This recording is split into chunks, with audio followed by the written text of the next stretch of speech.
galvanic cell. One was anode. So what is anode?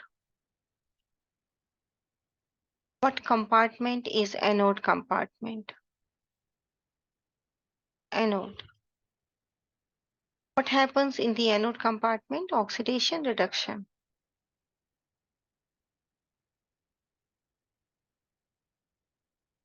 What happens in anode compartment? Oxidation, reduction. Yeah, but otherwise, which half reaction in the anode compartment? Oxidation, yes. Anode is always oxidation. And Vinaya is right. In anode compartments from the salt bridge, this is the salt bridge here. This is a cell representation. This is the salt bridge. In the anode compartment, who will move? The anions. Anode compartments will get the anions, the negatively charged. And what is cathode compartment? Cathode, where reduction is taking place. And what ions will move from the salt bridge? From this salt bridge, what ions will move? The cations will move. Cations from the salt bridge. Okay, now let's see this question, how to do this question. I give you the cell potential, reduction potential of these two ions. The reduction potentials are copper 2 plus 2 electrons, giving you copper solid, and Ag plus 1 electron is giving you silver solid. These are reduction half reactions. The reduction potential for the first one is 0.34 volts. The reduction potential for the second one is 0.80 volt. Now from their reduction potentials, who can act like an anode and who can act like a cathode?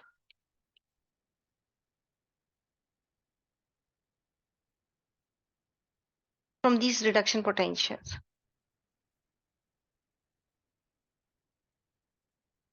Yes, which one has higher reduction potential?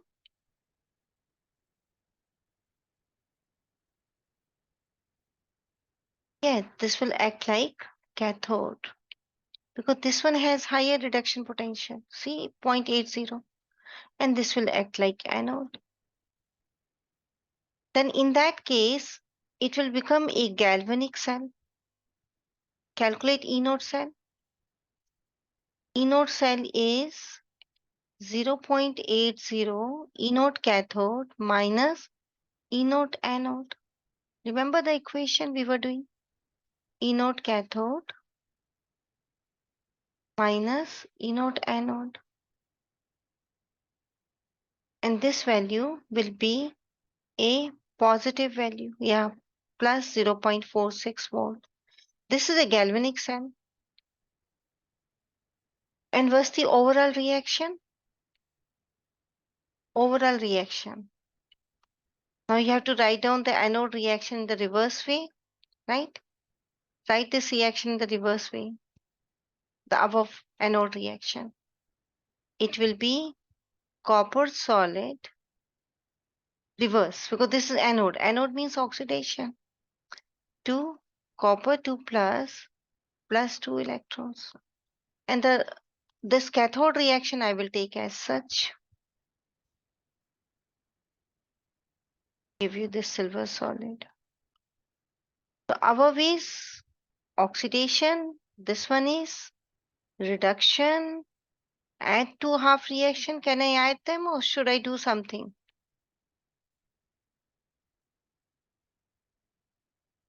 These two half reactions are ready to add or some improvement is needed?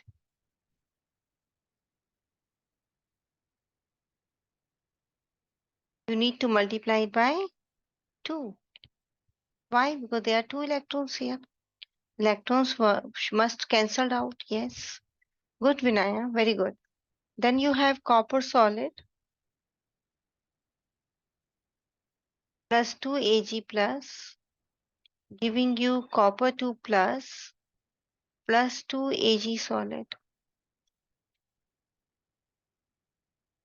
So this is the overall picture. If I look at the reduction potentials, if I pick up the reduction potentials and if I try to make a galvanic cell.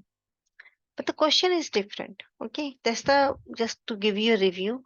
I'm going to erase everything and I'll give you the reduction potentials again. Copper 2 plus undergoing reduction, giving you copper solid. Reduction potential is 0.34 volts. This is the cell potential, half reaction potential. Silver plus undergoing reduction, giving you silver solid, and this is 0.80 volt. Can we answer A part? Now, all of you, please read this A part. If silver metal is the product, means it is formed. It means this reaction is taking place as such. Because here you can see you are getting silver metal.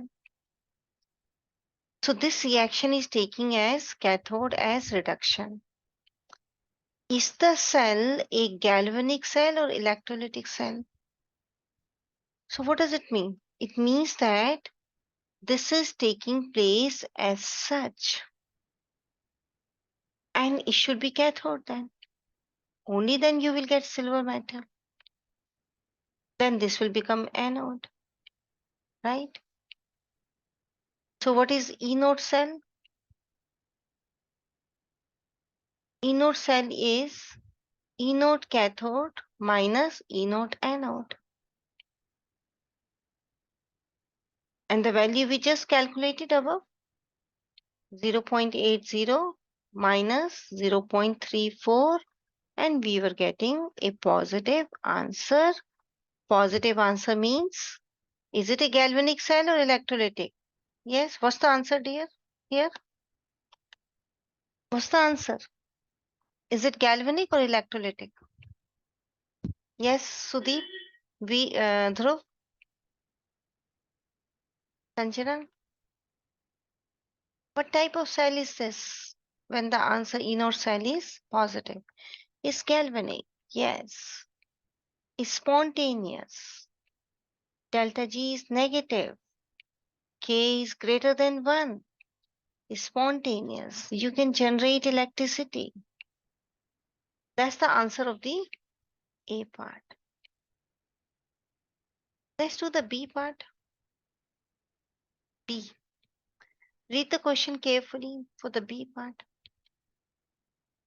Can you help me in the B part?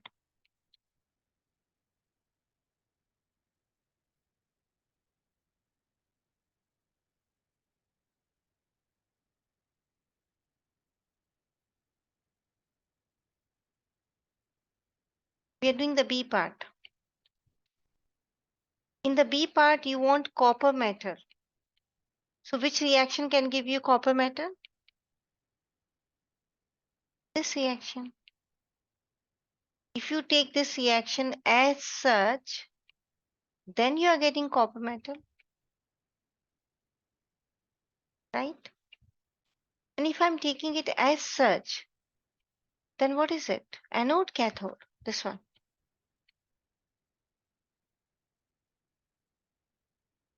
Then this is cathode. Very good, Vinaya. This is cathode. Then what is anode? Kiki, what is anode? Anode is silver solid to silver plus 1 electron. Then this is anode. You add these two half reactions. Remember, we need to multiply it by 2. So when I'm multiplying it by 2, should I multiply the cell potential, these values also? Should I multiply this 0.80 by 2? No. Why? Because they are intensive properties, intensive quantities. They do not depend on amount. You take 10 moles, 20 moles, 30 moles, cell potential will remain the same. Okay, so don't multiply this. So what's the anode cell? This time it is cathode minus anode. Same equation. 0.34 minus 0.80 and answer is minus 0.46. So is it a galvanic cell? This one. Is this a galvanic cell? No. What is it? It's an electrolytic cell. Delta G is yes, Sudeep. Delta G. K. Spontaneous, non-spontaneous.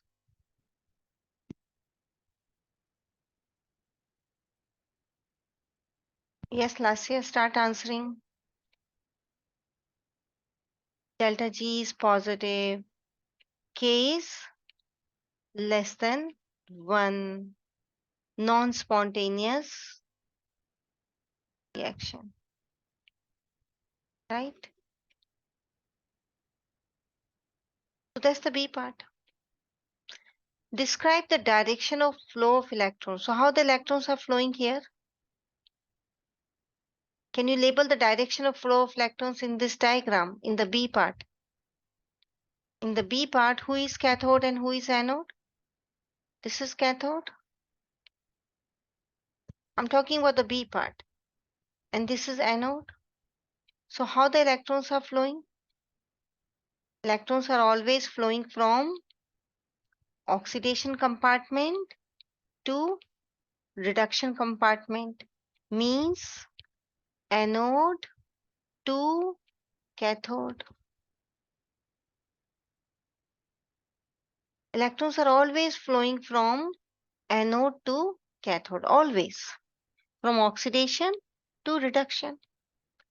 Oxidation is giving electrons, so electrons are coming out. Electrons are coming out here, like this in the wire. And they are going in the reduction compartment, like this. Can you do the A part? Remember, we did the A part also. In the A part, which one is anode, which one is cathode? It's written on the top here. A part. This is anode, copper is anode, this one, anode. And this one is cathode. This is in the A part, this one. Describe the direction of electron flow.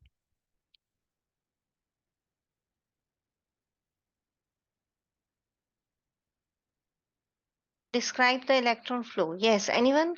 How the electrons will flow, from where to where? Yes, from copper compartment to silver compartment. Yes, from copper to silver. Yes, Vinaya, good. Copper to silver last year. Perfect. Sanjana, from this matter to this matter. I think that's ideal. The solutions are just losing and gaining, and then electrons are actually, they are in the electrodes like this. Like this. These are electrons.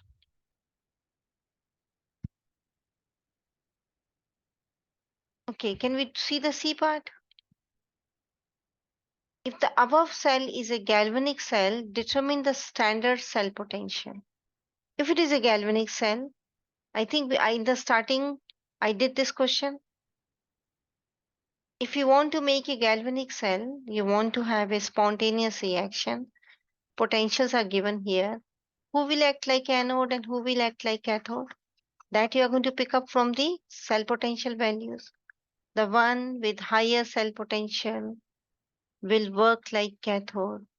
The one with less cell potential will work like anode. And what is anode cell? Anode cell is cathode minus anode 0.80 minus 0.34. What's the potential? Plus 0.46 volts. So that's the answer. This is galvanic cell. Cell potential is positive. Now let's see the D part. If the above cell, this cell is electrolytic cell, then in that case, we have to take it in the reverse order. This one. The one with higher reduction potential, take it as anode. This as anode, like here, anode. Take this as anode. Take this as cathode. Then you will get electrolytic cell, non-spontaneous, E node cell, negative. See? So this is the C part where it is the galvanic cell. For the D part, we'll reverse the role of anode and cathode. Cathode I'm taking as anode, anode I'm taking as cathode, like this. Then it becomes electrolytic cell. Then in that case, it is minus 0.46 volts. So this is a very simple question of AP type. And here we are just understanding the meaning of galvanic, electrolytic, cell potential. These type of questions are there. Any question here? Is anything which is not clear?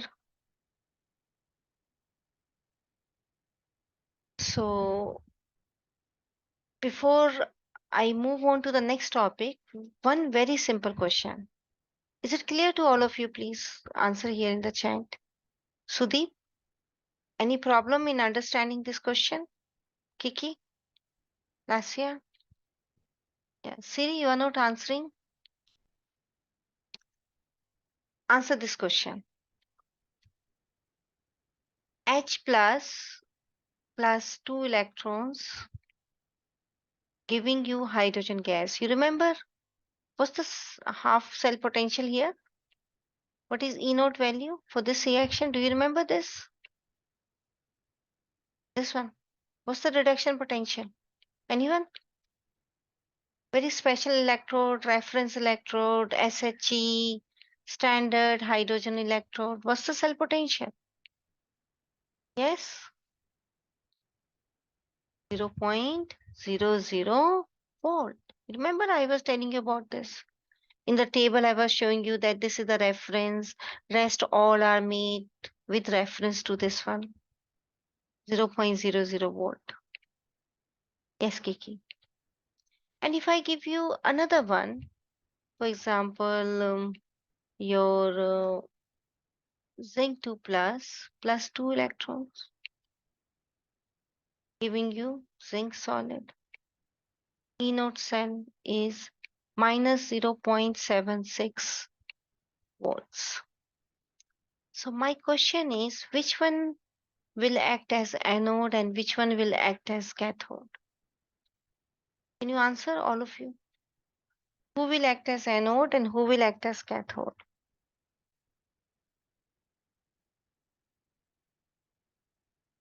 Reduction potentials are given. Dhruv is saying this is cathode.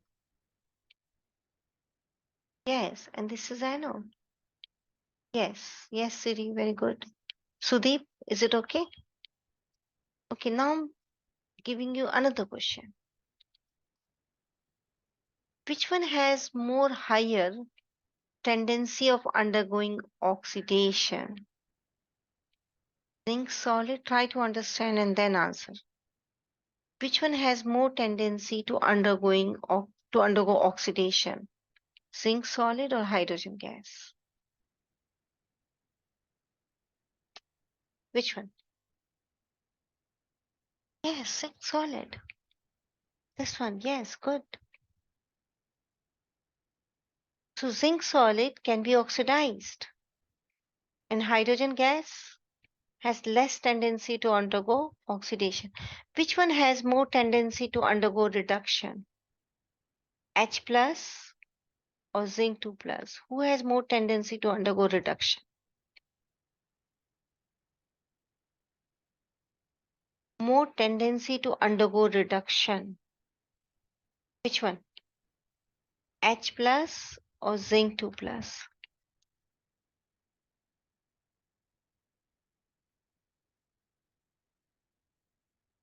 Who can undergo reduction better? Compare their reduction potential. The reaction is written here. Compare this one. It has higher reduction potential than zinc 2 plus. Zinc 2 plus doesn't have any tendency to undergo reduction. Is it okay? H plus has higher tendency for undergoing reduction because its reduction potential H plus. Reduction potential is higher. Zinc 2 plus has lesser tendency because its reduction potential is negative. Is it clear, children? These questions can be there in the AP. We are comparing their oxidation potentials, their tendency to undergo oxidation, reduction, right? Like I have seen this question also. Zinc solid and zinc 2 plus. Who can undergo oxidation? Who can undergo oxidation? Mhm.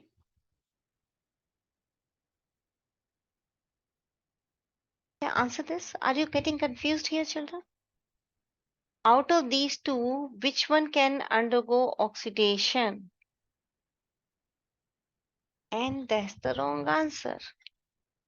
Do you think zinc 2 plus will lose two more electrons? Do you think so? It's already positively charged. And something which is already positively charged, it's very difficult to take away electrons.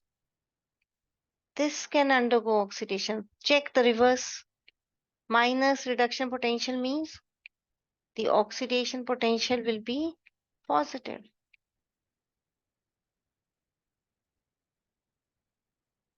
Minus 0.76 volts. So who can undergo oxidation? Now can you answer? Oh, this is now become plus. Because this is minus, this will become plus. Who can undergo oxidation? Zinc solid or zinc 2 plus? Yes. Who can undergo oxidation? Sodium or sodium plus?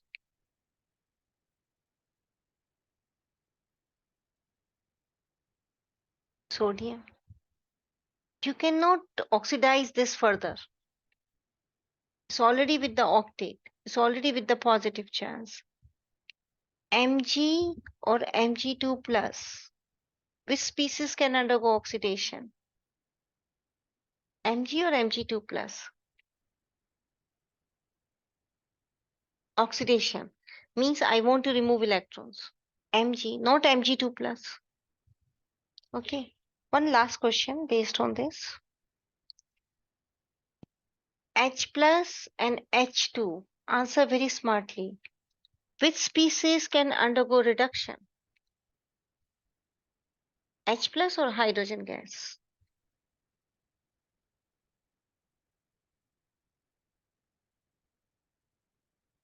H plus, yes. Because hydrogen gas cannot take more electrons. It is done. It's H plus. These questions are there in the exam. Okay, now again another question. Cl minus and Cl2. Which can undergo oxidation? Cl minus or Cl2? You know, Cl minus has -1, Cl2 has 0. So who can give electrons easily? Cl minus or Cl2? Oxidation. Who can undergo oxidation? Mhm.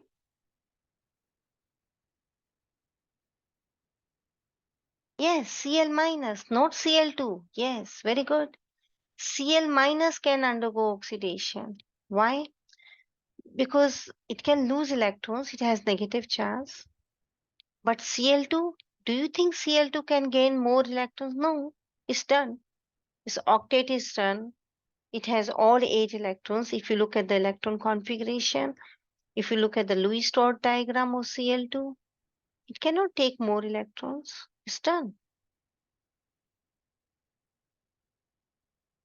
And it cannot give electrons.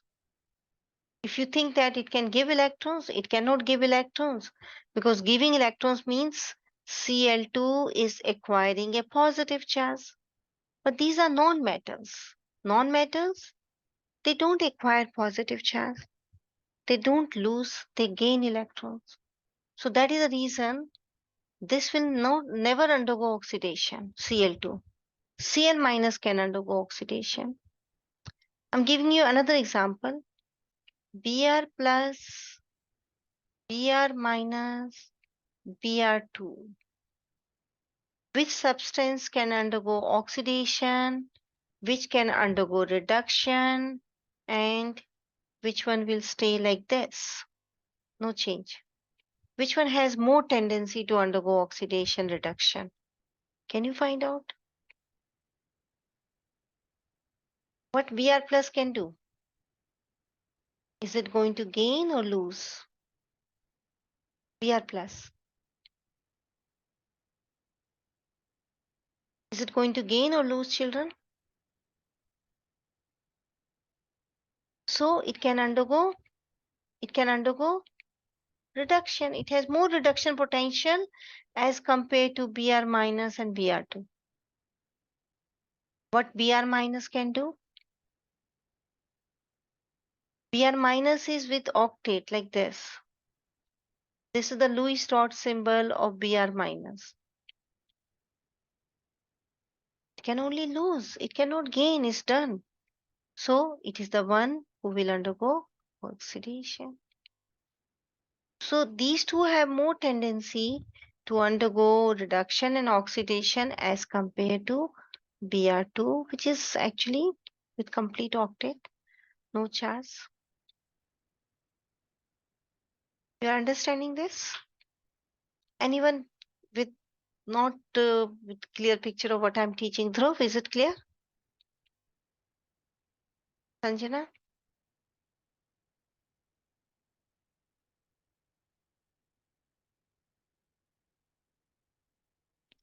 Okay, now we are starting a new topic and we'll do questions based on it. Okay. Now we know that when E node cell is positive, delta G node is negative, K is greater than 1. It means they are mathematically related to each other. And there is a relationship. Delta G node is minus RT ln K. That's the relation. K is the equilibrium constant. This equation we have done already with Gibbs free energy. We did some questions also. If you remember, I was telling you that if K is greater than 1, then ln K is a positive value. We did this. If ln K is positive, then delta G naught is negative. Means spontaneous. And we have another equation that delta G naught is minus NF E naught cell. And what is N here, children? N is the number of moles of electrons transferred. You know that one reaction, one half reaction, electrons are given. In another half reaction, electrons are gained. So oxidation reduction, they are transferring electrons. So that moles of electrons which are transferred, moles of electrons which are transferred, that is N. What is F? F is the Faraday's constant, Faraday's. And what is Faraday's constant? It is the charge on 1 mole of electrons. Charge on 1 mole of electrons. You know, electrons have some charge on them in coulombs. If you take 1 mole of electrons and multiply by the charge of 1 electron, 1 mole means Avogadro's number, then you will get Faraday's constant, which is 96,000. Now, I'm not giving you very accurate, 96,500 coulombs. More accurate, I think, is 96,487 or 86 something. But we can approximate it like this, up to 3 significant figures. This one. 3 sig fig is okay. That is Faraday's constant. So what is Faraday's constant, children? It is the charge on 1 mole of electrons. Means the Avogadro's number, you know Avogadro's number, multiplied by charge on 1 electron. When you multiply these two things, you will get this. So this value will be given to you, the Faraday, this will be given to you. So you have understood this delta G naught is minus NF E naught cell. So we'll be working on this equation now. If I equate these two one, just equate them. Minus RT ln K is minus NF E naught cell. And you divide the whole equation by minus NF like this. Minus NF cancelled. What are you getting? E naught cell is this minus and this minus will become plus RTNF ln K. What is R? What is R, children? R is universal gas constant 8.314 joules per mole Kelvin. This value will be given to you in the exam. The universal gas constant. What is F? F is 96,500 coulombs. Faraday's constant. If I say the condition is standard, this is standard, right? Standard conditions. Then temperature is 25 degrees Celsius, which means 298 Kelvin. And if I replace ln by log, 2.303 log. ln can be replaced by 2.303 times log. If I do all these things, plug in here all the values, 8.314 times 298. And N is different, it's not a constant, it's different for different reactions. 96,500 multiplied by 2.303 log K. And if you do this mathematics, this one, the answer will be 0.0591 over N log K. This is E naught cell. And then questions will be there based on it. That E naught cell will be given to you, this will be given to you, and they will be asking K. Or K will be given to you, they will be asking E naught cell. Mathematical relationship. A mathematical equation. What is N here, children? N? N? Yes, what is N?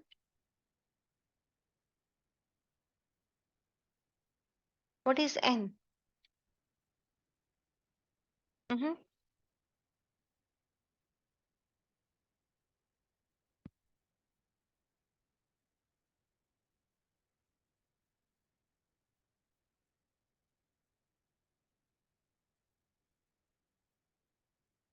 Yes.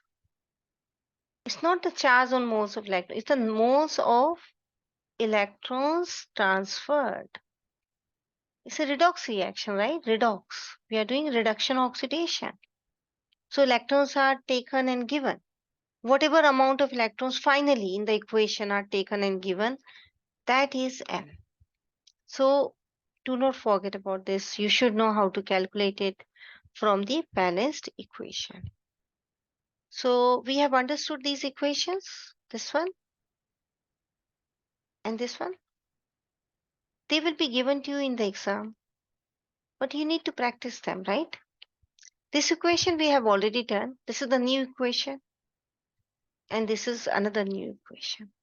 Relation between delta G naught, E naught cell, and equilibrium constant. They are related to each other. They are connected to each other, right? Okay, so I'm going to erase this. This is the relation. You can, if you know E naught cell, you can calculate delta G naught. If you know delta G naught, you can calculate K.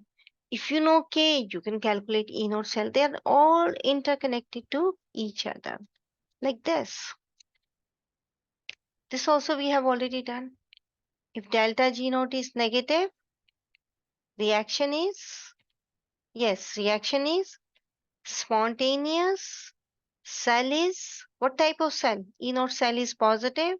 What type of cell? Galvanic cell, right? Galvanic. And you can generate electricity K greater than 1. If delta G naught is positive, reaction is non-spontaneous.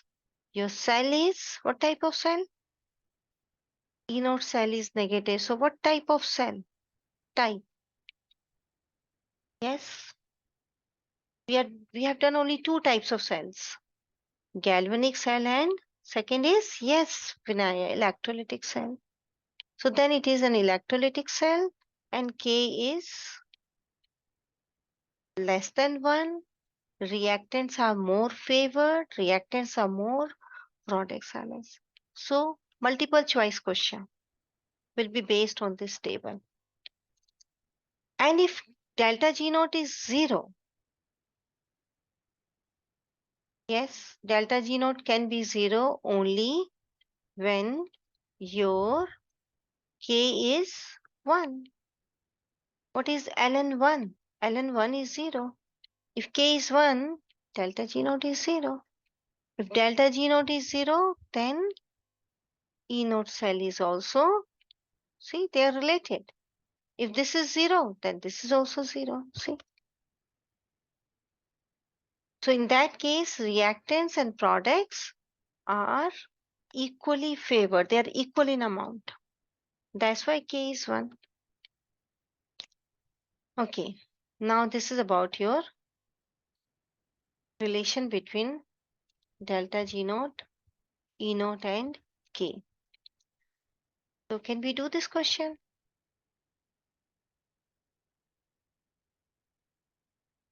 What type of cell is this? Galvanic. If it is a galvanic cell, E naught cell must be positive.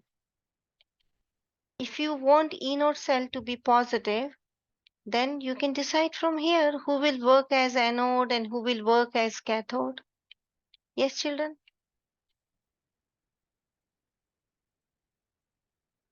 Look at the potentials.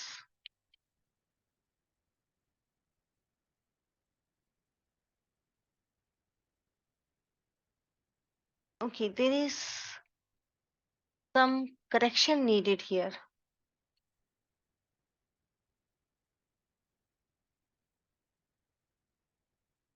First of all, this is VO2.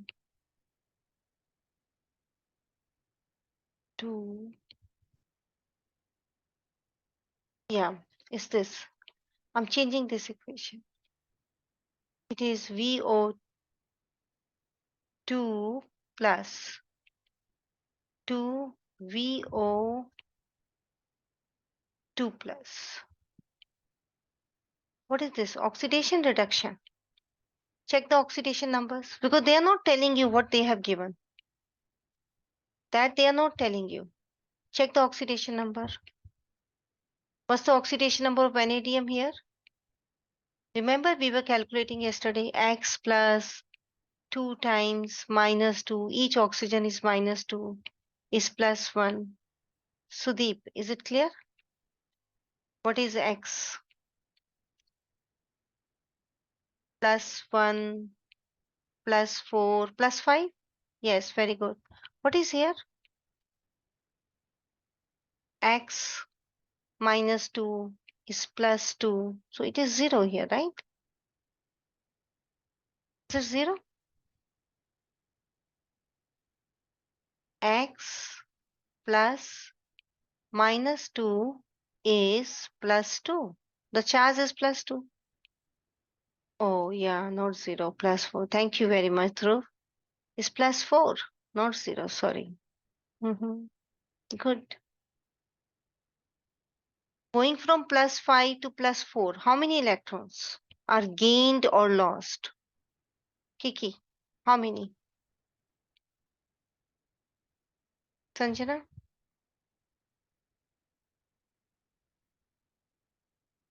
Going from plus 5 to plus 4, 1 electron is gained. So I'm writing here 1 electron. And what about this? This 2 plus is here. This is oxidation or reduction? This reaction. Going from 0 to plus 2, isn't it oxidation?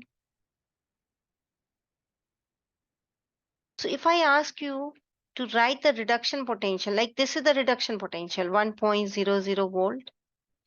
It's the reduction potential. If I ask you to write the reverse equation in terms of reduction, then what's the reduction potential, children?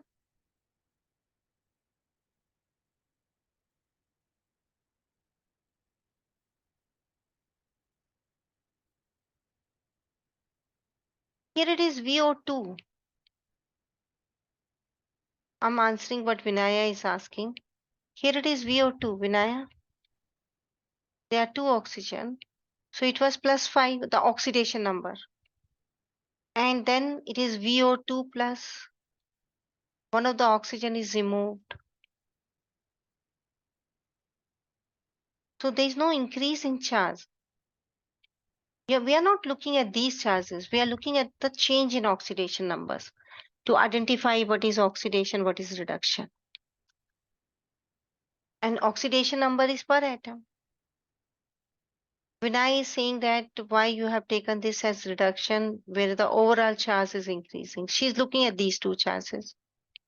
But we are deciding from these oxidation numbers of the vanadium. Here I'm deciding from the charges because it's already isolated atom. These are the oxidation numbers also. So here also I'm deciding from oxidation number. But these are monoatomic ions. There is no one else with them. So oxidation number here is plus 2 and here is pure element 0, right? So this is reduction potential. The equation is given to you in oxidation potential. Now I have reversed it as reduction potential. So what is this value? This value minus 0.404 reverse. You reverse the equation, this sign will get reversed. See, I told you not to multiply by any factor. You're not going to multiply by any factor, but when you reverse the equation, the sign will get reversed. Is it okay? Everybody is understanding this? Now compare this reduction potential and this reduction potential.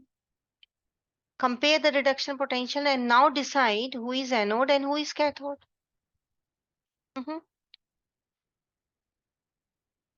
Who will act as anode and who will act as cathode?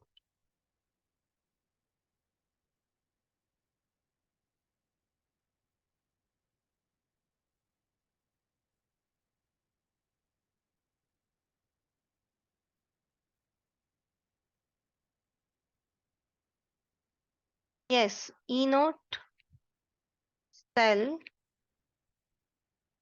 Yeah, this is cathode because this is your higher reduction potential 1.000 and this is anode, negative reduction potential.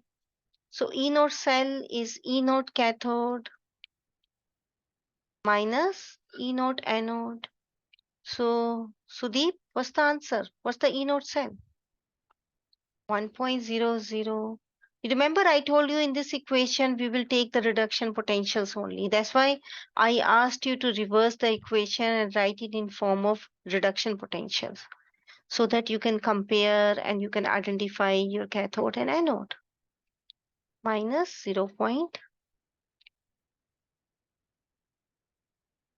Minus 0.40. This is minus. Answer is 1.40 volt. So what is the E node cell?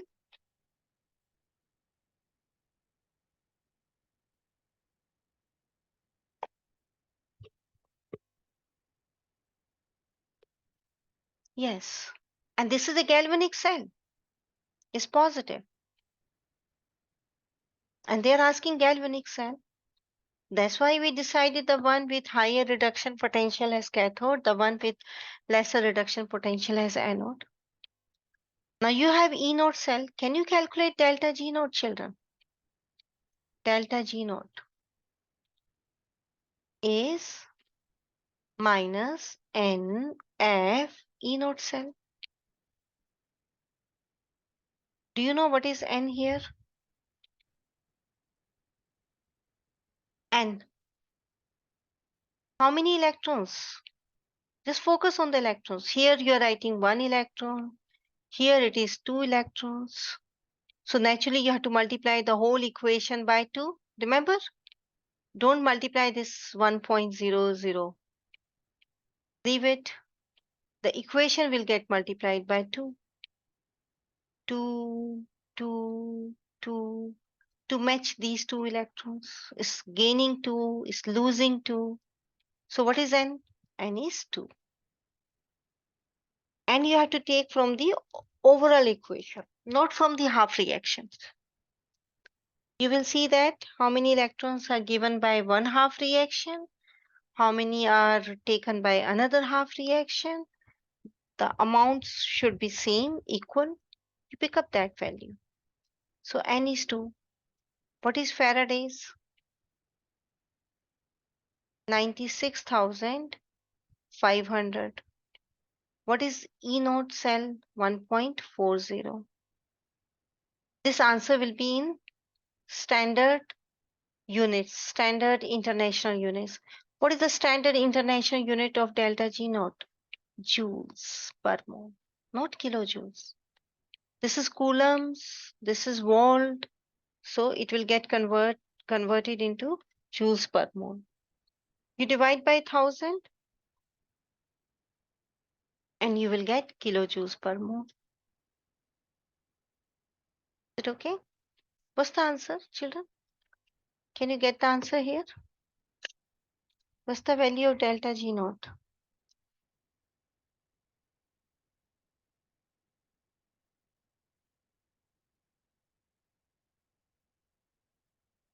Minus 270,200 joules per mole. I can work in kilojoules. So it will be minus 270.2 kilojoules per mole. We need 3 significant figures. See, 3 sig fig. So you can remove this too, but put decimal. That's the answer. This is delta G naught. Negative galvanic cell. Can you calculate K now? K. Now you know that delta G naught is minus RT ln K. You can use this equation, or you can use this equation that E naught cell is 0.0591 divided by N log K. You can use this, any one of them. I have E naught cell. I want to use this. So it is 1.40, 0.0591. What is N, children? What is N? We calculated here. I explained you here. What is N? Yes, Vinaya. It's E note under standard conditions. See, I'm working with standard conditions. They're asking standard. All these are under standard conditions. Okay, Vinaya? What is N? N is? Yes, what is N? Yeah, give me the value of N. We calculated here, children. We plugged in here also. Remember, one reaction is losing two. Yes, only Vinaya is learning. What about rest of you? Yeah, log K.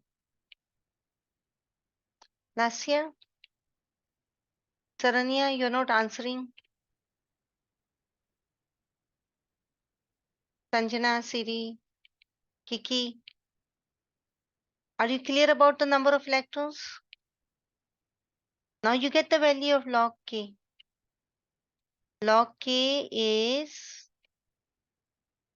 1.40 times 2. This number will go in the numerator. This number will come in the denominator. And that's the value of log K. How much is this?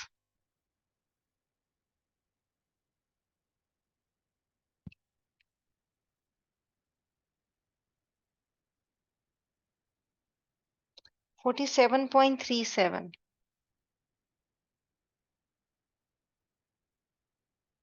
So what is K then? What is K, children? You remember anti-log is 10 raised to power this value.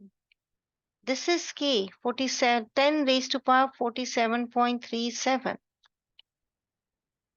377, okay. You take it as 38 then, Dhruv. Then it is 10 raised to power 47.38.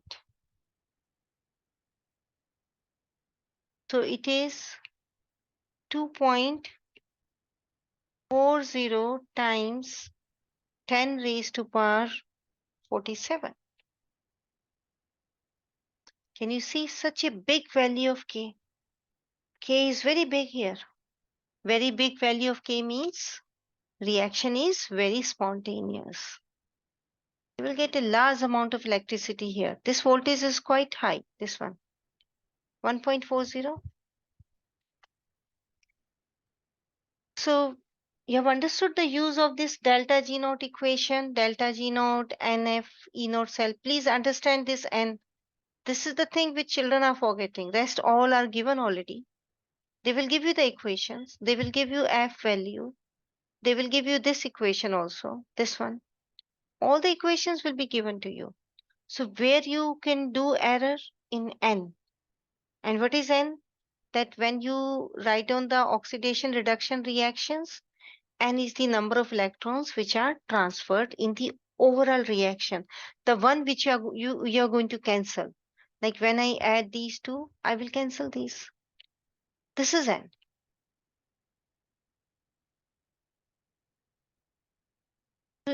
I've seen children, they do error with N only. Equations are there, values are there. Only one thing they have to use their brain is calculate N. And there they are doing error. Okay, so take care of this N.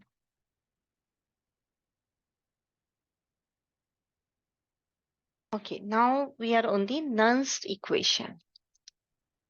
Vinaya was asking us that, is it standard condition? I said, yes, we are working with standard conditions. You can see everything is given to you here under standard conditions, E naught, G naught.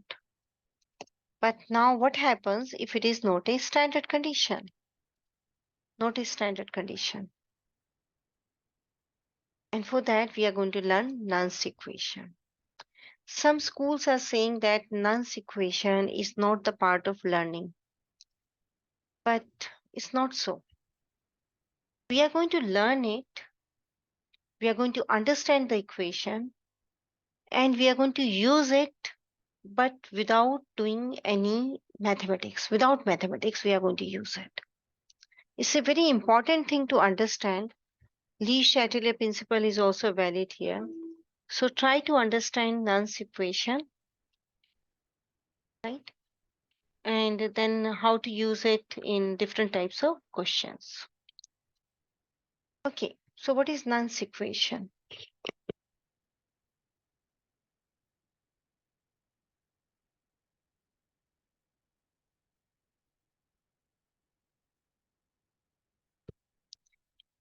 Okay. Non-standard conditions. How to calculate cell potential in non-standard conditions?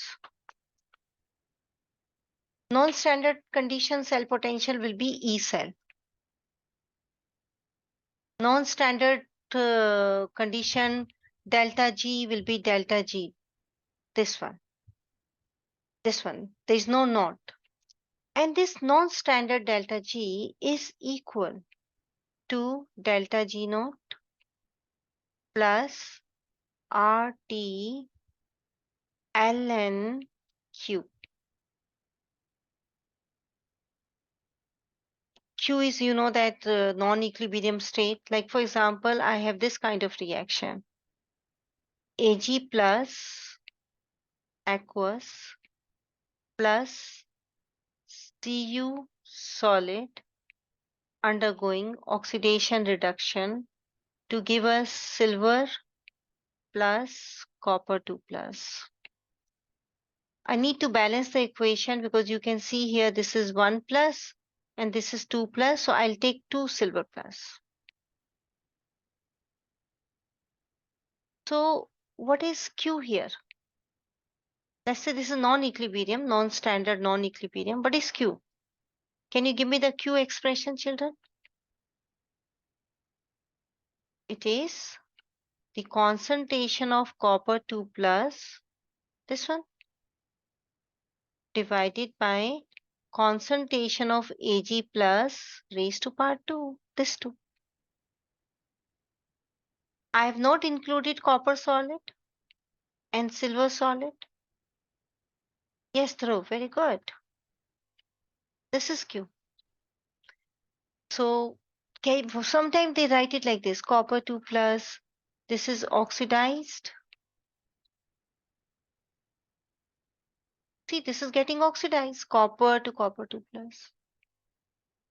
Silver plus is reduced. It's the ratio of the oxidized to that reduced form. Can I say that also? Because we are working with redox reaction, so you can say Q as oxidized over reduced, right? So delta G is equal to delta G naught plus RT ln Q. Now you already know that delta G is minus NF E cell. Now this time it is E cell, not E naught cell. So delta G is minus NF E cell and this one is minus NF E naught cell plus RT ln Q. So what I did, I replaced delta G by NF E cell by this equation. Now you divide the whole equation. This is non-standard condition, E cell. There is no not. Means temperature can be anything and concentration can be 2 molar, 3 molar. For the standard condition, concentration is 1 molar. So now I can simplify this equation. Divide the whole equation by NF. This part as well as this part by minus NF. Divide. What are you getting? E cell is E naught cell. This minus, this plus will become minus RT over NF ln Q. Most of the time, again Vinaya, most of the time temperature is 25 degrees Celsius. That's the experimental temperature. So every time temperature is generally this only. We are working at this temperature in the labs. So if I plug in all the values the way I did earlier, R, T, F, N depends on the type of reaction, then my equation changes to E cell, E node cell minus 0.0591 over N, this value, log Q. This is your Nernst equation.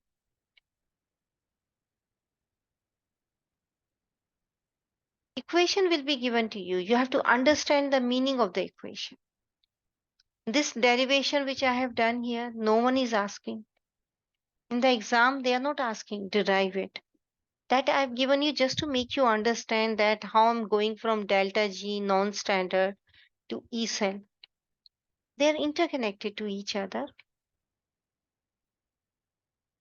And this is the Nernst equation. Now, what type of questions can be there in this Nernst equation? The type of questions will be based on the value of Q. This Q.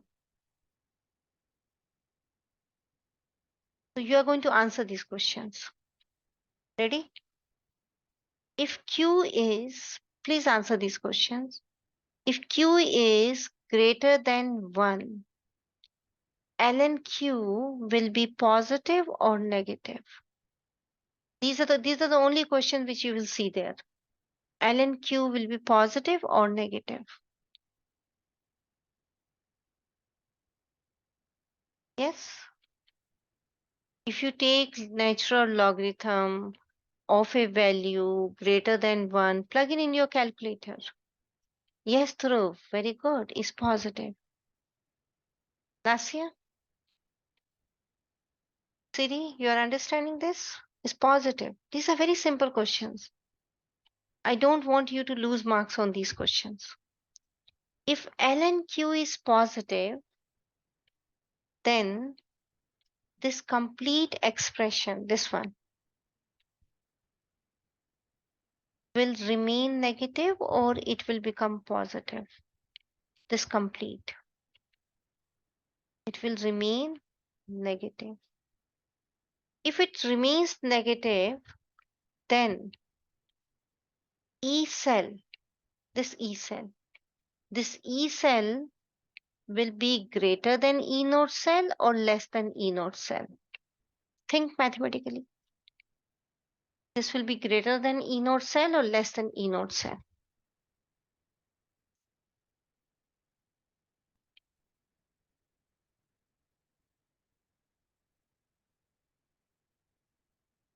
You said this is going to remain negative.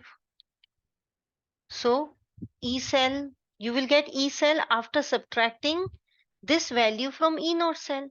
So E cell will be less than E node cell. These type of questions will be there. And if E cell is less than E node cell, can you come back on this equation? Can you explain this in terms of Lee-Chatterley principle? If Q is greater, Q is big, in which direction the equilibrium will shift? We are saying Q is greater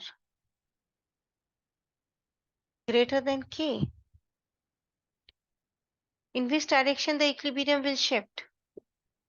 It will shift to the left. So they ask you this also, explain in terms of Lee-Chatterley principle. So it will shift to the left. And if it is shifting to the left, then it means E cell is decreasing, it becoming non-spontaneous, right? In the reverse direction. So shifting to the left, E cell is decreasing. Are you getting it, children?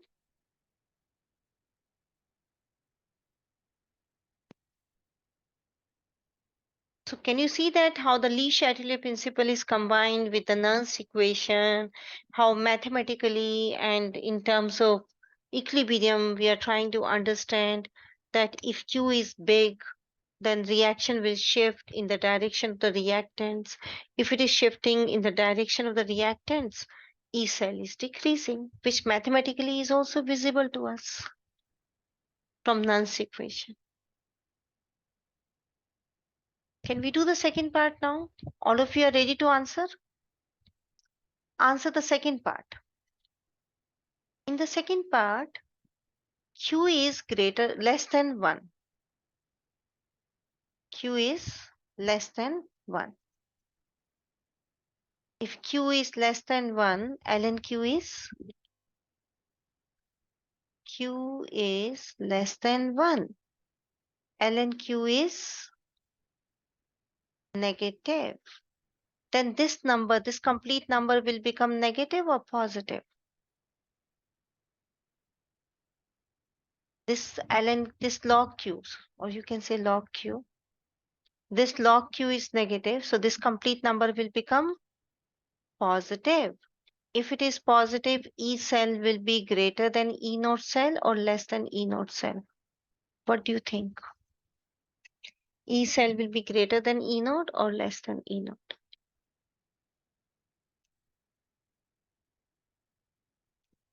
It is E cell will be greater than E naught cell.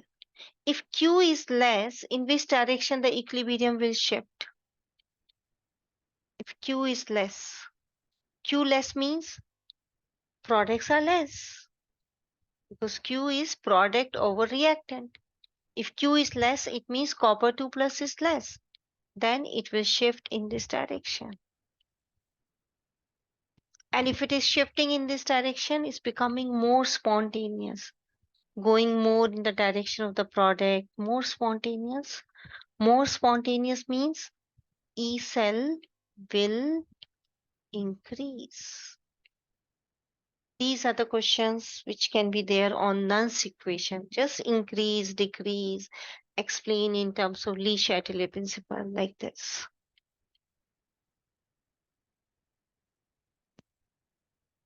Is it okay? Ready for a question now, children? Are we ready?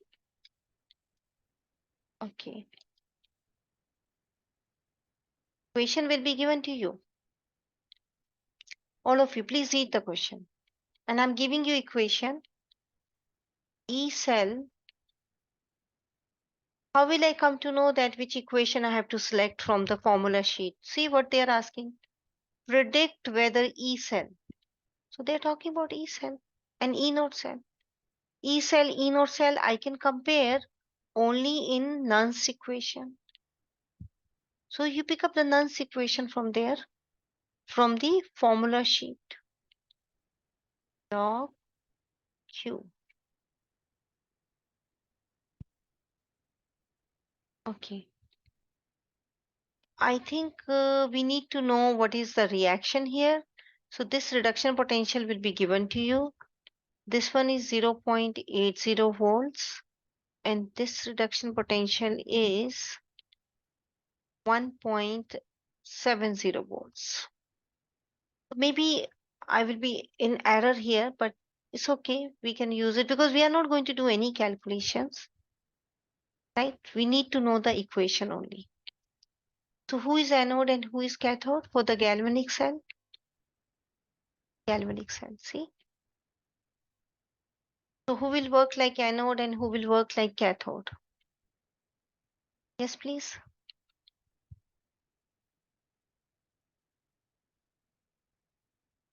Yes, look at the reduction potentials. These are reduction potentials. H2O2 will be the cathode. Very good, Vinaya. This is cathode. Ag plus is the anode. So I'm writing this cathode equation as such. H2O2 plus 2H plus 2 electrons giving you 2H2O. And I'm calculating this reaction I'm writing in the reverse order.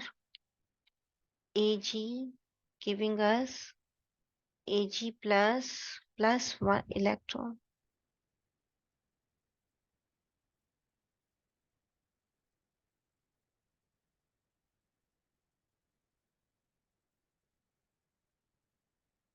Now I'm adding these two equations. Why am I adding? Why I need to worry about the overall equation? Because I need to know Q. I want to know Q. For that, I need to know Q expression. And for Q expression, I need the complete reaction. Only then I can write Q expression. That's why I'm writing them as anode and cathode reaction, oxidation reduction. Now I'm going to add them. Is there any problem in adding? Yes. This is 2 electrons and this is 1 electron. So what should I do, Dhruv?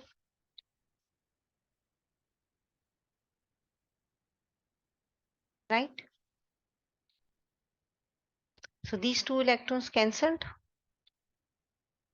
So it is H2O2 plus 2H plus 2 silver solid, giving you 2Ag plus 2H2O liquid. So what is Q expression? Can you give me the Q expression, children? And can you calculate the E node cell? E node cell. E node cell is E node cathode minus E node anode, which you have already decided that this is cathode and this is anode. So 1.70 minus 0.80. How much is this? 0.90 volts. Yeah. E node cell calculated. Okay, give the Q expression. Okay, Vinaya and Dhruv is giving. Sudeep, what's the Q expression? Kiki, Lasya, just check whether what they are writing is it correct. Just confirm it. It is the concentration of Ag plus. Pay attention here. We are not going to take liquid. Yes, Lasya, good. Divided by Siri, good. H plus raised to power 2 times H2O2. We are not going to take this solid and this liquid. This is Q. Now, mathematically, we need not to do anything. They are just asking you to predict whether it is greater or lesser. This can be the question in your AP exam. So, can you calculate Q here in the A part? What is Q? You know the expression, right? Ag plus, that is 1.0 over H2O2. 2.0 times H plus 2.0 raised to power 2. Check. Is this Q greater than 1 or less than 1? This Q. This is less than 1. So log Q will be negative. Negative and negative will become positive. Negative and negative will become positive. See, Q is less than 1, log Q is negative. If I plug in this negative, this negative will become positive. And Vinaya is giving us answer. Ecell will be greater than E naught cell. They are not asking you to calculate. They are just asking you to predict. Is it okay? Can you do the B part now, children? B. Get the value of Q. So I'm waiting for the answer from all of you.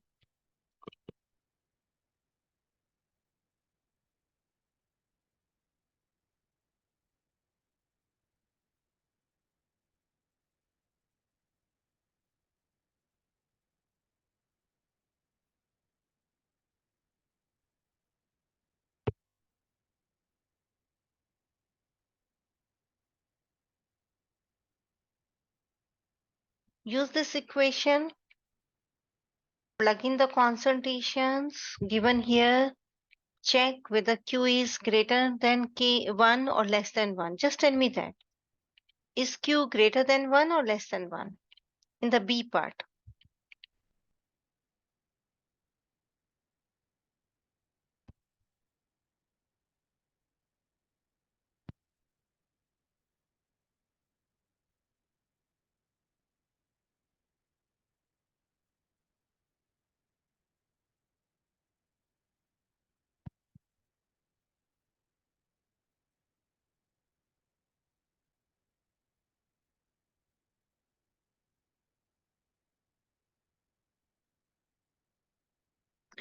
It's greater than 1. Very good.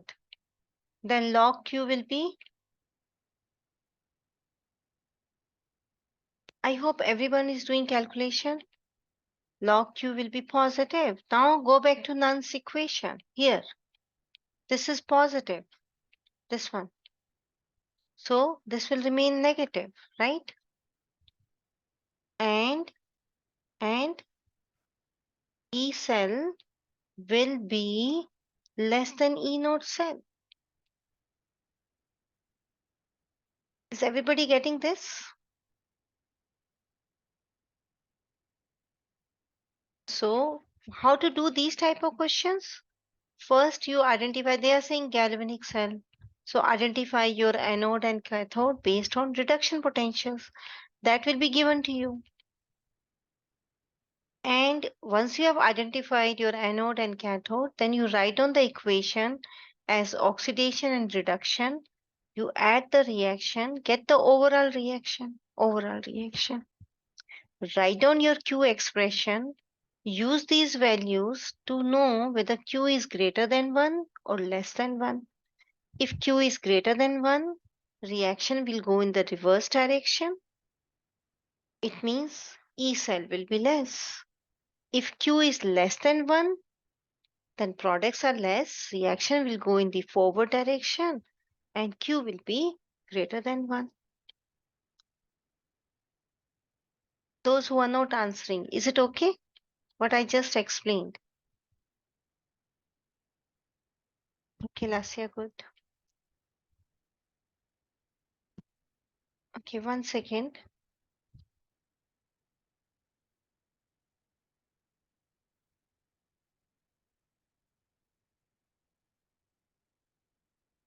I'm sharing the document again. Now I'm coming on the last topic, that is electrolytic cell. You remember I was telling you that we have to do two types of cells. One is galvanic cell that we have done. Now we are going to do electrolytic cell. Electrolysis. What is electrolysis? What's the word, the meaning of the word? Anyone? Electro means electricity. This is means breaking down by using electricity. So here we are going to use electrical energy, electricity to carry out a non-spontaneous reaction. And the cell which we are going to use for this, we are going to call that cell as electrolytic cell. These are electrolytic cells. Now let's see this non-spontaneous reaction. I'm giving you an example of a non-spontaneous reaction which cannot take place on its own. You need electricity for it. That is NaCl. We have to take it in the molten form, molten. See, I cannot take solid here. Why? Because I'm using electricity.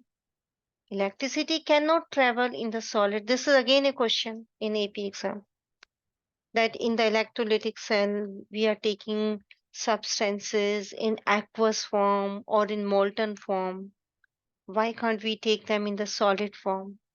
Because in electrolysis or in electrolytic cells, we are using electricity. Electricity has to travel from here to here like this. Electrons, ions has to travel like this. So we need moving charged ions. If charged ions are there, but if they are not moving, then no reaction, nothing will happen. That is the reason we need it in molten state. In the solid form, they cannot move, so they cannot carry electricity. So here, this NaCl liquid is completely ionized. It's a strong electrolyte, children, as Na plus liquid and Cl minus liquid. So what is there in the solution? Na plus and Cl minus from this NaCl. Now in the electrolytic cell, there is a battery. Battery has a positive terminal and has a negative terminal.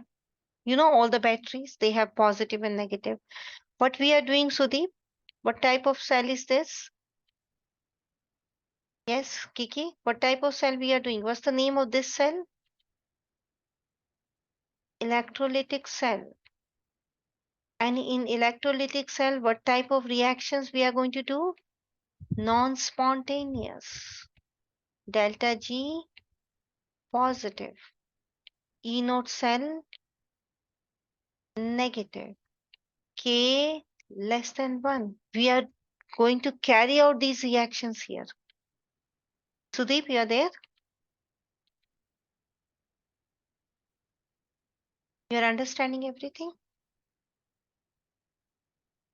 Okay. Now this Na plus will move in the direction of positive terminal or negative terminal. You see that positive terminal is connected to an electrode, this electrode. Positive means electron deficient. So this positive terminal will give a positive charge to this electrode. Electrode will get a positive charge because it's connected to positive of the battery. And this electrode will become negative charge because it is connected to negative of the battery. See, so easy to understand. Now, don't worry about it. We'll see, right? Now, this is plus. Who will move in the direction of plus? Na plus or Cl minus? Who will move? You know, plus minus. Very good. So Cl minus will move here. And what Cl minus is going to do there? You know, Cl minus cannot undergo further reduction. It cannot gain electrons, correct? It is already done with 8. What it can do? It can lose electrons and it will go there and it will lose electron. 2Cl minus will give 2 electrons and they are oxidized to Cl2 gas. Bubbles of Cl2 gas can be seen. See, these bubbles can be seen. So Cl2 gas is liberated. What is happening here? Oxidation. If it is oxidation, then it is anode. Oxidation means anode. And who will move in the direction of your other terminal which is connected to negative, this negative terminal? Who will move? Na plus. What Na plus will do there? Na plus cannot be oxidized. They can undergo reduction. See, they are undergoing reduction to give you sodium liquid. So you are getting sodium liquid here. And here reduction means it is cathode. So here we are using a battery. Battery has two terminals, plus and minus. Plus terminal is connected to an electrode that will acquire a plus charge and all the oxidation will take place there and is called as anode. Here Dhruv plus is anode in the electrolytic cell only. Dhruv, you were asking for the plus minus. Remember in the last class? This plus is anode and cathode is minus. Here we can say, okay, the positively charged electrode is anode and the negatively charged electrode is cathode. But can I do this reaction the way is shown here? No, we cannot do like this. Because sodium and chlorine, this is chlorine gas, very reactive, very reactive. This is sodium metal, very reactive. You are making sodium metal here. You are making chlorine gas here. There is no partition, nothing. What will happen? They will react explosively again. They will react to give you NaCl. Yes, true. So they will react explosively and give you again NaCl. Do you want that? No, we don't want that. So that is the reason we need very special kind of setup. See here the setup. Can you see how smartly we are collecting these materials in different compartments? So what is this yellow part? NaCl, molten. NaCl molten. Here you have your cathode. Cathode is connected to negative terminal of the battery. There is a battery. And oh sorry, here this is the anode. Sorry, anode. It's written here. Anode is connected to positive terminal of the battery. And these are cathodes. They are connected to negative terminal of the battery. We are using carbon. Carbon is graphite. Graphite is a very good conductor of electricity. So this anode is made up of graphite. And the cathodes are made up of iron metal. They are not participating in the reaction. They are only there to help us in transferring electrons. So they are good conductor of electricity. Now on the anode, the same reaction, oxidation. Negative ions will move on the anode and will get oxidized like this. Can you see these bubbles of Cl2 gas? So negative will move on anode. Negative ions, same thing. Anions in the direction of anode. So all the anions will move on the anode and will get oxidized there. Anode is oxidation. Is easy to memorize. Anions moving on anode getting oxidized. Cations moving on cathode getting reduced. Cations have positive charge. Cathode is negative charge. So cations will go there and gain electrons. And you are collecting your chlorine gas in a different compartment. You're collecting your liquid sodium in a different compartment. They will not come face to face with each other. They will not come in touch with each other.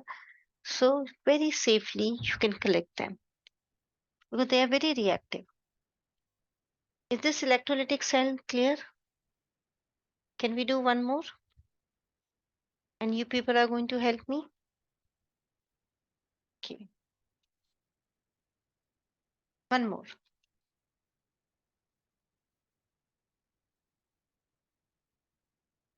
Here, I'm going to ask few questions. All of you, please pay attention. It's a very important concept. So I'm going to ask questions also. What is the charge on this terminal? You can see this is anode. What is the charge? This is the battery. I'm using electricity. So anode is connected to, can you see how the electrons are going from anode to cathode? Yes, this is positive. Electrons will go on the positive end. So what is the charge on anode then? Positive. Cathode is connected to negative. That's why the electrons are coming like this. So what is the charge on cathode? Negative. Water. Is water a good conductor of electricity? Pure water. Is it good conductor of electricity? Pure water. Is it a good conductor of electricity, children? No, it's a weak, very weak electrolyte. So to make it as a good conductor, you remember that I told you that they have to be good conductor. They should move. So to make it as a good conductor of electricity, what should we do? We are adding some amount of acid. This acid is a very strong acid. The acid will provide you H plus ions. And these H plus ions will start the reaction. So H plus ions are there. In which direction the H plus ions will move, children? In which direction? On the anode, on the cathode, on the plus charge, on the minus charge. You know, this is positively charged. This is negatively charged. So where the plus, your positive H plus will move? It will move in the direction of cathode. What is cathode? Reduction. What will happen to H plus? What will happen to H plus? They will gain electrons. After gaining electrons, what is formed? Yes, what is formed? H plus gaining 2 electrons. 2H plus gaining 2 electrons. H2 gas. You have to practice these reactions. So these bubbles are of which gas on the cathode? Hydrogen gas. So as this H plus are moving in this direction, now what else is there in the solution? What else is there? H2O. Where the H2O will move? It will go in the direction of the anode then. And what will happen to H2O? H2O will get oxidized to O2, giving you 4H plus 4 electrons. This is oxidation. Where the electrons will go? Here, like this. Again, the electrons are traveling from anode to cathode. And then they are gained by this H plus. So as you are removing H plus, see this reaction is removing H plus. You are removing H plus. The other reaction is giving you H plus. To maintain the electrical neutrality of the solution. Solution has to be electrically neutral. So if you are removing H plus, you are getting H plus from here. You are removing them. Solution is getting extra negative charge. So as these are reduced, yes, Vinaya, that's what I'm saying. When you remove H plus, this HSO4 minus will make the solution negative. If you do only this reaction will immediately stop because HSO4 minus will make it negative. So that is the reason other reaction starts to neutralize the solution. Otherwise, HSO4, this is again a good question. I think she wants to ask me that whether this will undergo oxidation reduction. Then answer is, what is the charge on this, children? What is the charge? Minus. Minus will move in the direction of anode. They should move in the direction of anode. Anode is oxidation. Oxidation, right? Anode is oxidation. Can you check the oxidation number of sulfur here? Can you check? Check the oxidation number of sulfur. Sudeep, Kiki, oxidation number of sulfur is +6. And +6 is, yes, Kiki? Do you think sulfur can have higher than this? Do you think sulfur can be further oxidized? Check the periodic table. How many valence electrons sulfur has? 6 only. What can be the maximum oxidation number of sulfur? 6 only. It cannot be further oxidized. So it will not undergo oxidation at all. It will be just there as spectator ions, neutralizing the solution. They are spectator ions. This is a weak conjugate base of a strong acid. Weak conjugate base, they act like spectators. And here also they are spectators, right? So is it clear? So can you, now you can see that we have to balance the number of electrons. Can we write down the overall equation? Look at this. Write down the overall equation. What is it? 2H2O. Add these two reactions. When I add this equation 1 with this equation 2, add them. 4H plus, 4H plus cancelled. One on the product side, one on the reactant side. 4 electrons cancelled. What is left? 2H2O giving you O2 gas and 2H2 gas. Is this overall reaction clear, children? Is it clear? Can you tell me what is N here? What is N? Give me the value of N. You remember N in that Nernst equation? Okay, Vinaya is saying 4. Is she right? Yeah, what about rest of you? Siri, is it right? 4? Yes, 4 is right because that's the overall number of electrons which are transferred for this equation. Okay, now the next question.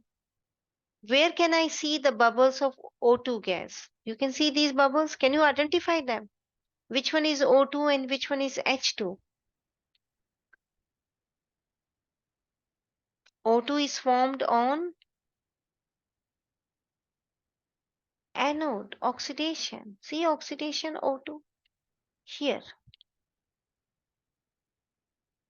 This is O2 gas. And H2 which has come from H plus. H plus is giving you H2. You remember H plus is cations. Cations will go to the cathode. So where is H2? Here. So these are the questions. Where can you see what gas is this? Identify. Is this hydrogen gas or oxygen gas? This is electrolysis of water. Water is very stable compound, children. Very, very stable. It is the most stable compound. That's why it is so abundant on earth. You can see plenty and plenty and plenty of water all around you. It's the most important component of your body. Plenty of water in your body. Plenty of water outside your body. Sea, oceans, rivers. You can see everywhere, right? Because it is very stable compound. So breaking the water into hydrogen gas and oxygen gas is a non-spontaneous process. You need electricity for that. You need electrolytic cell for that. Okay. Look at this picture. You know that hydrogen, oxygen, they react very, again, a kind of explosive reaction. Hydrogen and oxygen, they react with each other. Hydrogen is very combustible. Within microseconds, hydrogen can undergo combustion and you will get water. So H2 reacts with O2 to give water. This is spontaneous, highly spontaneous reaction. But how can I collect it like this? No way. So they will immediately react, right?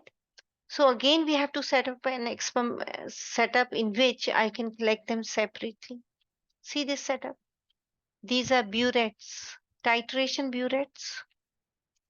This is the setup you can do in the lab when teacher is looking at you because you are dealing with hydrogen gas. And here is water. The amount of gas in this burette is this much.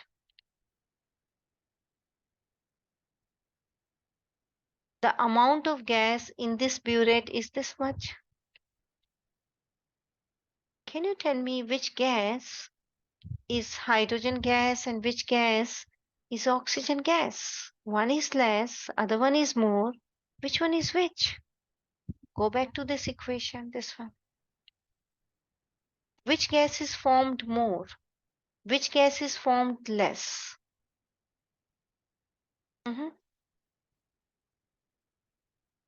From the balanced equation? Yes, this is your hydrogen gas, H2 gas, and this is your O2 gas.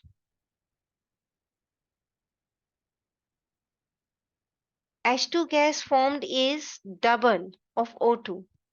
If I say there is 10 liters of H2 gas formed, then how many liters of O2 formed?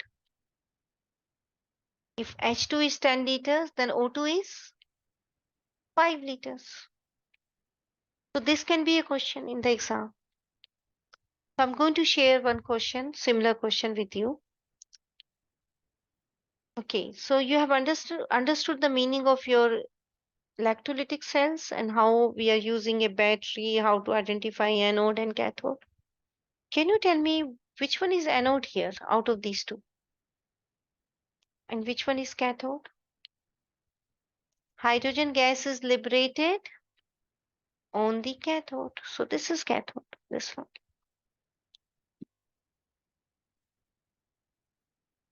Oxygen gas liberated on the anode. So these kind of questions can be there. Identify anode, identify cathode.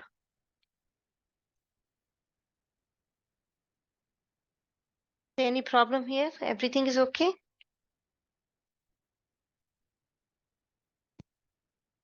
We'll do some question. We'll do one or two question based on it, okay? So first, before we start doing questions, there is one more concept, mathematical concept, which is again very important. And this is only the last one, last concept here of Unit 9. So we are about to end Unit 9, children. So congratulations, you are over with all the units. Now you have to work hard and bring your difficulties. You can stay back in the class, staying back for 10-15 minutes, asking questions. So you can always, generally, I'm saying stay back if you have some questions. Bring your questions. Now, this is very high time that you should bring your difficulties.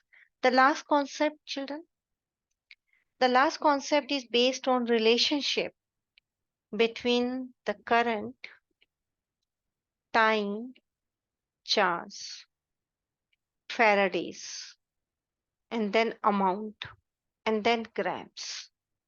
What does it mean? It means that, let's say I'm doing some kind of reaction in an electrolytic cell and I'm supplying some current. Current means I'm using a battery. Then by definition, current, which I'm using as I, is the amount of charge, which I'm saying coulombs, Q over T. That's the definition of current. Kiki, Q over T. So what are the units of current? What are the units of Q? The charge, units of charge, coulombs, time, seconds. So coulombs per second, which is by definition ampere.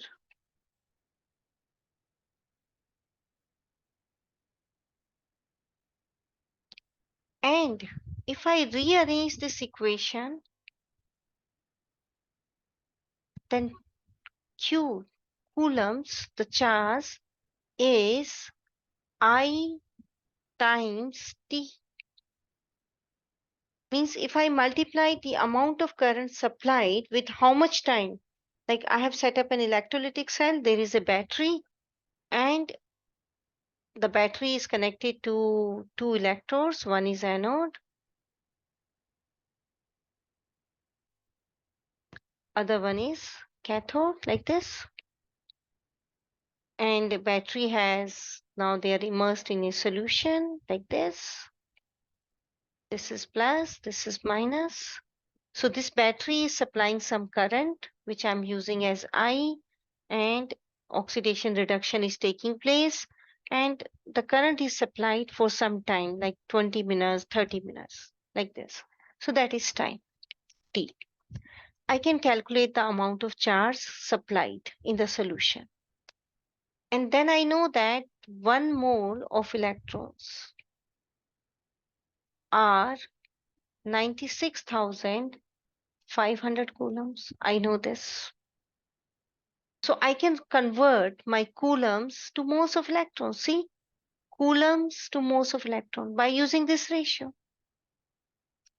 And then I know that moles of electrons can be converted to moles of element, whatever element is undergoing oxidation reduction. See, moles of the substance. Once I know the moles of the element, I can use the periodic table to get the grams of the elements. Grams. So this is dimensional. So what will be given to you in the question? They will give you current or time or charge, depends out of these three, two will be given to you, right? So if let's say current and time is given to you, you multiply them, get the coulombs, convert your coulombs to moles of electrons by using this ratio. Convert your moles of electrons to moles of element by using this ratio. Convert your moles of elements to grams by using periodic table. Kiki, is it difficult? I know that picture is not clear. So ready? Let's do a question.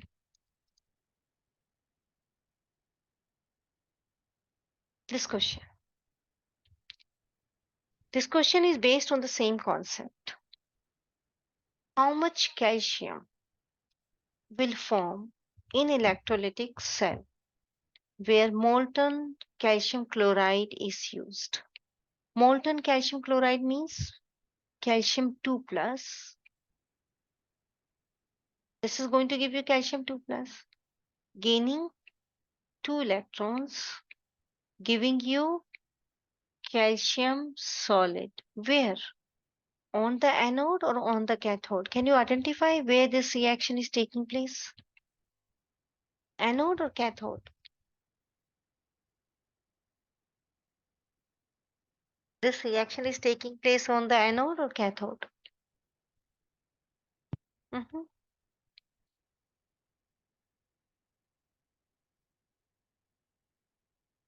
Okay, Vinaya, very good. You're always the first one to answer, but why? She's right. It's cathode. Who is going to tell me why? It's on the cathode. Because it's reduction. See, reduction. And in electrolytic cell, cathodes are negative. Cations will move in the direction of negative. You remember I was explaining you? Vinaya's, she's saying this is cathode reaction because this is reduction. Cathode is negatively charged in electrolytic cell. This is electrolytic cell. See? So cathode is negative. So calcium 2 plus are moving in that direction. Okay. If the current of this much amperes is passed for this much number of hours, calculate how much means I is given to you, I current, current multiplied by time. Time has to be in seconds, children, SI unit. It will give you coulombs, the charge. Charge can be converted to moles of electrons. Moles of electrons can be converted to moles of calcium. Moles of calcium can be converted to grams of calcium. Ready? So let's start. How much I? 0.452 time 1.5 times 60 times 60 is hours. We have to take it in seconds. Time has to be converted into seconds. SI units. This is your now charge coulombs. I times T. I'm using this equation, children. I equals to Q over T. What is Q? Charge. Coulombs. I'm using this equation. So Q is I times T. So when I multiply I, the current, with time, I will get coulombs. Time has to be in seconds. Okay, Vinaya is doing calculation. Let's not do it right now, Vinaya. Let's set up the dimension. Now, can I convert coulombs to moles of electrons? Yes. I know that 1 mole of electron is 96,500 coulombs. Can I convert? Now, coulombs and coulombs cancelled, you can see. Can I convert moles of electrons to moles of calcium? Yes. Look at this equation. I know that 1 mole of calcium I can get from 2 moles of electrons. Now moles of electrons cancel. Dimensional, we are doing dimensional. Now I want to know grams. I will look at the periodic table. The atomic mass, molar mass of calcium is 40 grams. 40 grams of calcium over 1 mole of calcium. Mole calcium cancelled. And the question is done. Now you put all the numbers in the numerator. 0.452 times 1.5 times 60 times 60 times 1, this one times 40 divided by 96,500, and units, all units cancelled. You are left with grams of calcium. And that will be the answer. An answer should have only two significant figures, because this number has two. Vinaya, you have understood this dimensional? All of you? So, what equation I'm using here, children? This one. I'm going to give you one question after this. We are going to use this equation. We are getting Q, converting that into moles of electrons by using this ratio. Check the ratio. Faraday's constant. 1 mole of electron is this. Then converting moles of electrons to moles of calcium from this equation. Then moles of calcium to grams of calcium from periodic table, atomic masses. So ready for a question now?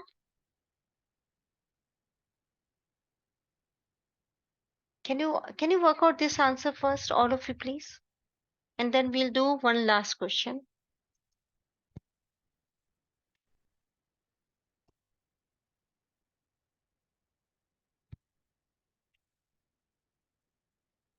Children, your free response question paper will be dominated by unit 7, 8, 9. More 8 and 9. Free response question papers 8 and 9 will be 6, 8, and 9. These are the three units which are generally there in free response.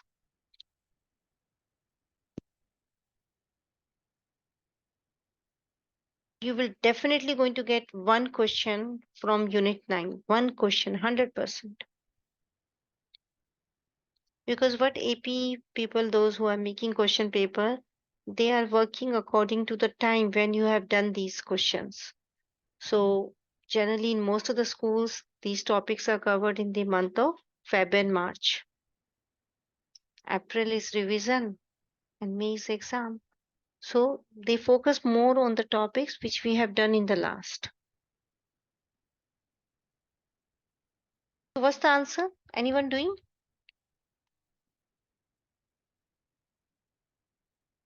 Sudeep, you are getting the answer? Okay, Lassi, good. Lassi is always responding whatever I'm saying.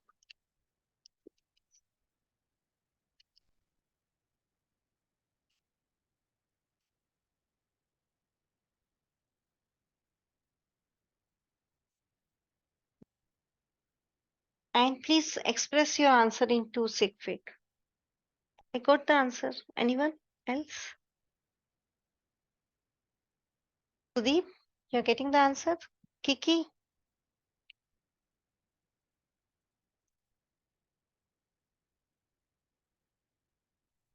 Is it 1? Am I wrong? Oh, yes, it is 1. I think I didn't take this decimal. Yeah, it is 1. 1.0. Yes. I missed this decimal in my calculator. Good. Okay, ready for one question?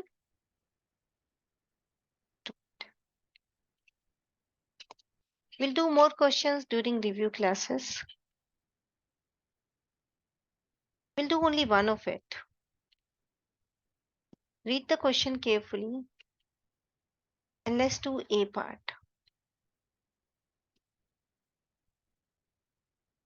How long will it take? So what do you want to calculate? Time. Amperes given. You know that I is Q over T. What do you want to what do you want to calculate? Time. So rearrange. Time is Q over I. I is given. Get the Q. Yes, Dhruv. Get the Q. How? Convert your kg of aluminum to, keep telling me if you have understood the dimensional. Kg of aluminum to grams of aluminum. Grams of aluminum to moles of aluminum. Moles of aluminum to moles of electrons. Moles of electrons to coulombs, the charge. This should be your dimensional. But what is the charge on aluminum here? 3 plus. So it will move in the direction of cathode. Positive cations, they move in the direction of cathode. It will gain 3 electrons over there. Will give you aluminum solid. So now can we set up the dimensional? Ready? So let's start. What is given? 1.0 kg of aluminum. Convert that into grams.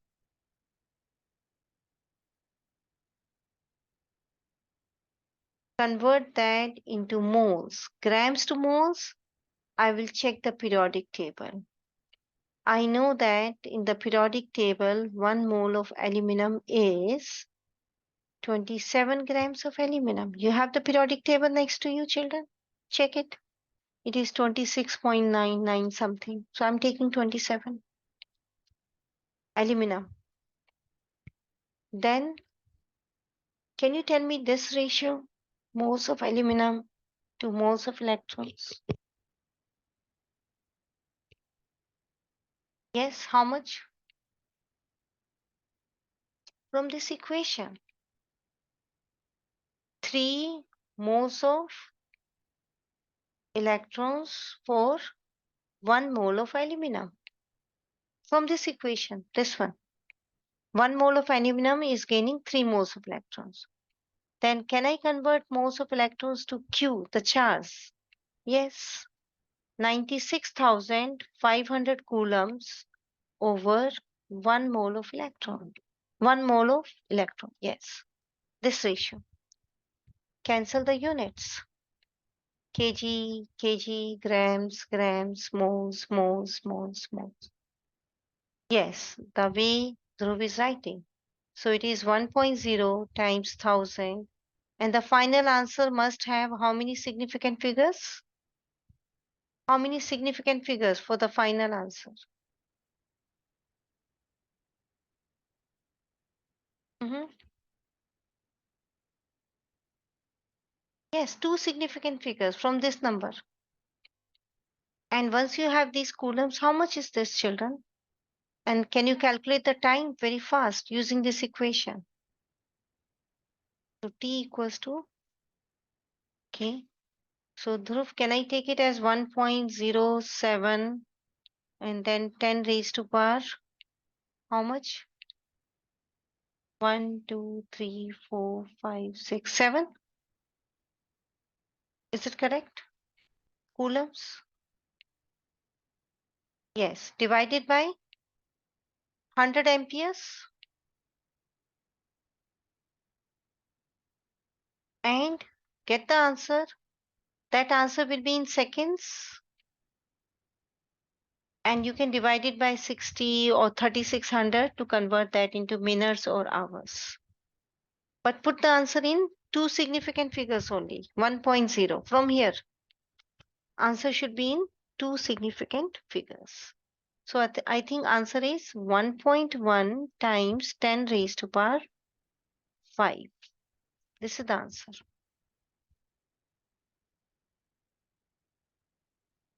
So children, we are nearly finished with our unit 9 now. Now there will be only review classes. So there will be no extra classes in your morning. Extra classes are over. Two significant figures through 1.1, two significant figures. Remember I was telling you two. That's why. So no extra classes, children, and start doing practice quizzes, start asking questions. I'm there to help you out. Review classes will be continued till your exam time. So see you in the review classes now. See you then. Bye.